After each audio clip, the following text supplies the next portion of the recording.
A year ago I started this channel, and the second video I ever made was about James Damore and how he was fired from Google for writing a memo that a lot of news outlets said was sexist, that I did not think was sexist.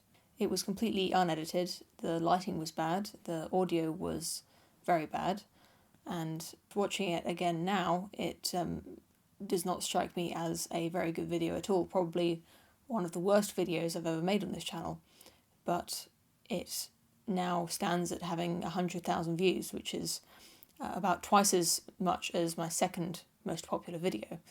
It's far and away the most popular video I've ever made, and it was the video that kickstarted this channel, which I believe many of the people watching this now probably was the first time that you saw one of my videos. To celebrate the anniversary of that video and of the channel, I thought I'd talk about James Damore again, but with better audio, better lighting, and with some snappy editing to keep it interesting. Rather than going over the news reports of the time, I found a more recent article about the James Damore incident, although it is from January. It's by Laurie Penny, who you might remember from an article I looked at with Benjamin Boyce in a recent video. The article is called "James Damore is Wrong. It's fine to discriminate against bigots and bullies."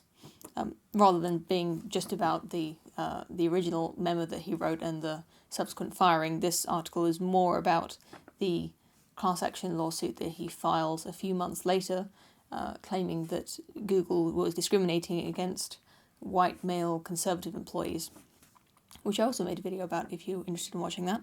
The Guardian describes Laurie Penny as a journalist and feminist activist, which seems like a pretty apt title to me.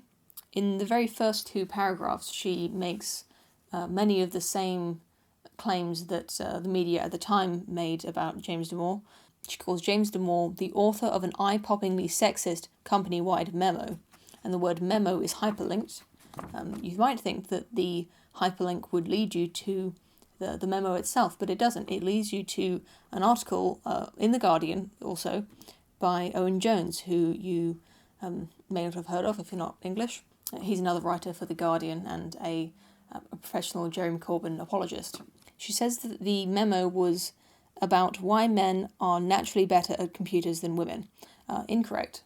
That's not what the memo is about. It was about the preferences of men compared to women in the careers that they choose, specifically about tech and programming and engineering.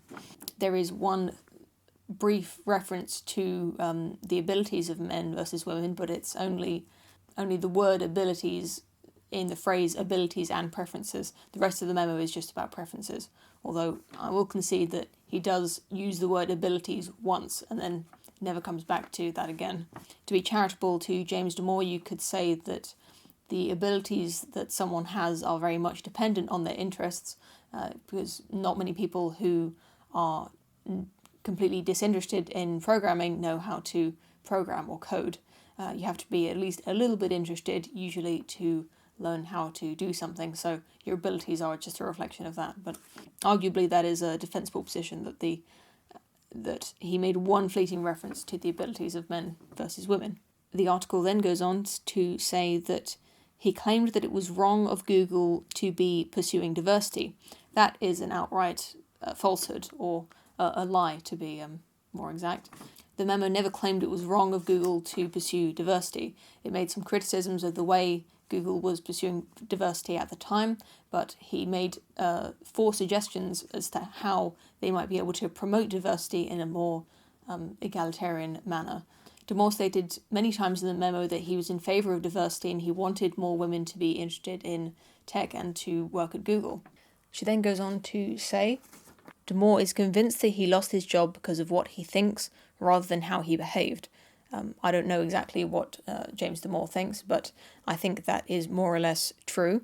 Laurie Penny is a bit all over the place in this article. She seems to go back and forth over whether it's whether he was discriminated against or not. I'll get to that in a minute, but I think it's important to realise that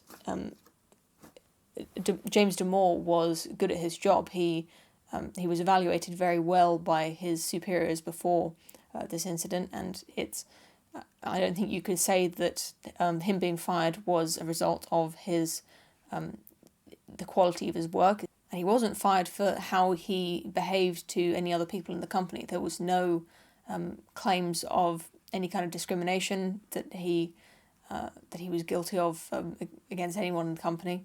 The reason that Google stated he was fired was that he was promoting harmful stereotypes, which, of course, they're referring to the memo. I've seen no evidence that he was promoting any kind of stereotypes outside of this memo in his behaviour. So he was fired for writing the memo, and I don't know whether you could call that how he thinks or how he behaved.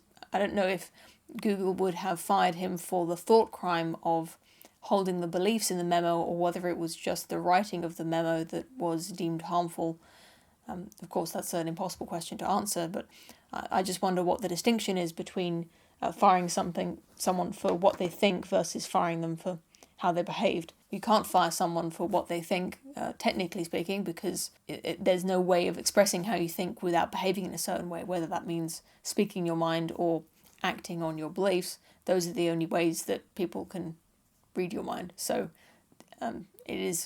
while it's technically possible to be fired for what you think, I think in this case, the claim that he was fired for what he thinks is valid, since the memo had nothing to do with his actual work or the way he was behaving towards anyone else in the company. You might remember that the title of the article is "It's Fine to Discriminate Against Bigots and Bullies," which you might have already guessed is what Laurie Penny is. That's what she calls conservatives, which is why she thinks it's okay to discriminate against conservatives. I'm not sure whether Laurie Penny thinks that James Damore was fired for being a conservative, but I am pretty sure that she thinks it's okay to fire someone for being conservative, although she never actually says that. The article's a bit confusing. She says in the article, "I discriminate against people who are right-wing and conservative. I'm entirely happy to say so," by which she means that she judges people based on their character and their values, and she's quite happy to say mean things about people and treat them that way. Although she doesn't specify whether, if she had the power to fire James Damore, whether she would have. She seems to start the article saying that it's ludicrous for James Damore to believe he was fired for what he thinks, and then later she says that it's okay to discriminate against people for what they think, as in whether they're conservative or right-wing or not. She doesn't make it clear whether it's okay to fire people or not. But in the context, it seems like perhaps that is what she means. It's not clear at all. Maybe I just can't read her article, but maybe there's something wrong with the way I'm reading it. But at the end of the article, she says, "Actions have consequences, and sometimes those consequences include other people telling you you're being a..." and then she says a rude word. And it seems like she just forgot what her article was about. The article is about someone who claims they were fired for being right-wing. So she's saying sometimes the consequences include other people telling you you're a mean word, but James Damore's not complaining that people are calling him rude words. He's complaining that he got fired. Since she equates conservatives to bullies and bigots in the article, it seems like she doesn't believe it's okay to be conservative, whether you keep it to yourself or not, because being conservative makes you a bully and a bigot. One other point that I touched on in my first video about James Damore, all that 1 year ago, that I wanted to clarify because I didn't make myself clear at the time, was this idea that you have to be interested in engineering in order to become an engineer. And by that I mean that there are a lot of people who have a passing interest in engineering. They follow technology news, or they perhaps watch videos on YouTube about engineering. Maybe they have hobbies to do with engineering that they are very passionate about. But to actually become an engineer, engineering has to be one of your highest interests. All other career pursuits have to be below engineering. My point is that there doesn't have to be much of a difference in interest between men and women in engineering. There just has to be a little difference, and it could make this huge difference in the outcome of what we see who we see becoming engineers. It's a point that I would have liked to see James Damore go into in the memo to make himself maybe a bit better understood, although I doubt that it would have helped the actual reception of the memo. I don't think it would have saved him from getting fired, but I do think it's important to realise that to say that women are typically more interested in people than things, which is what he writes in the memo, it doesn't mean to say that women aren't interested in things. It's just that their relative interest compared to men in things is a little bit lower. It only has to be about 2% lower or something. The average female might be only slightly less interested in engineering, and it could produce this very big difference in the outcomes. In the same way that if women are only slightly more interested in childcare than men, it can produce this massive effect of women staying at home with their children, because between a married couple who have some children or a non-married couple, only one of them has to stay at home with the children, or neither. But if you're choosing, if it comes to the decision, which of us is going to stay at home? Is it going to be me? Is it going to be my husband?